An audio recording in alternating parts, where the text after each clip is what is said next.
Toutes les études qui ont été faites jusqu'à présent, et l'année dernière,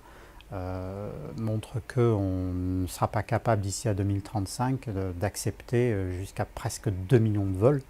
qui va représenter 12% de la demande. Donc il est clair que la situation en Europe ne va pas aller en s'arrangeant, pour la simple raison, c'est qu'on ne sait plus construire, même en race campagne, des aéroports, et ça devient de plus en plus problématique. Le premier axe, c'est d'aller essayer d'utiliser au mieux et au maximum les ressources qui existent et qui sont déjà présentes. Donc pour ça, on a une solution qui est de programmer les vols au plus près de la capacité technique que peuvent offrir les aéroports.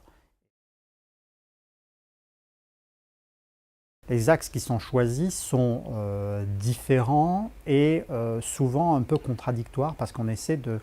définir de façon différente quelle est la bonne utilisation des ressources existantes. Utiliser des ressources, ça peut être avec une priorité à la bonne utilisation environnementale, une priorité à la bonne utilisation économique de la capacité, c'est-à-dire partir du principe que celui qui utilisera mieux la ressource, c'est celui qui est prêt à payer le plus cher. Et puis après, vous avez des volets qui permettent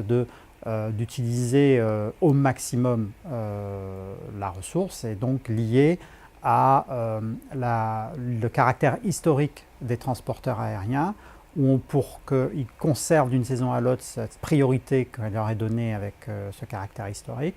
on va leur demander d'utiliser de plus en plus longtemps les vols et bien les utiliser à des taux d'utilisation de plus en plus élevés.